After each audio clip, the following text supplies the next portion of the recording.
Hi, it's Keith Bates here, and tonight I want to talk about something called wrapped Bitcoin because I think it gives you an understanding of what kind of things are going on in the decentralized finance world at the moment.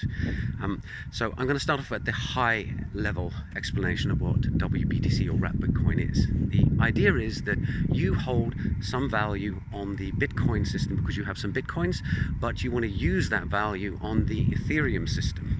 And wouldn't it be great, therefore, if you could lock up your Bitcoins, receive an equivalent amount of tokens, ERC20 tokens, on the Ethereum chain that everybody knows are pegged to Bitcoins, and then when you're finished using them, you can cash them back in for Bitcoin back on the Bitcoin system.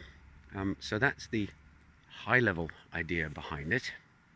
And now, how has it been implemented? Well, it turns out that there's a company called Bitgo. They act as a custodian for your Bitcoins. So when I say the Bitcoins are being locked up, they're not. They're being taken or being held by this company, which has auditing in place according to its website. They publish a bunch of Bitcoin addresses that they say the Bitcoins that they are custodians for are being held in. Maybe they're telling the truth, maybe they're not. I can't tell by looking at the website, and there's no point in calling the auditors. Who knows who's going to be at the end of the phone. So I was very disappointed when I saw the mechanism, because I was expecting some clever kind of atomic swap system, the likes of which I have not been able to come up with, in order to achieve this transfer Bitcoin value onto Ethereum. And so that was rather disappointing. And it's also not decentralized finance, because you're relying on this custodian. You're relying on a central authority. You're having to put your trust in them. And, it's not a trustless system. So, as I said, that was disappointing. And then the final thing that struck me is that, well, actually, there is a way of doing this without ERC20 tokens and some nice wrapped Bitcoin slogan.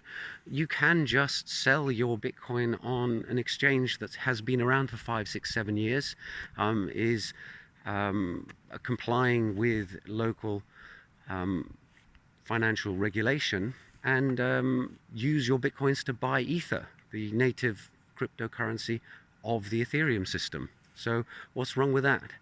Then when I thought about it a bit more, I thought, well, there is a niche case where you are concerned that you're going to miss out on the appreciation of the value of your Bitcoin as it's sitting in Ether. You want to do something desperately on the Ethereum blockchain, but you believe that Ether's going to go down and Bitcoin's going to go up, and you're going to miss out. So that's about the only use case I could come up with. Anyway, that's the video for tonight.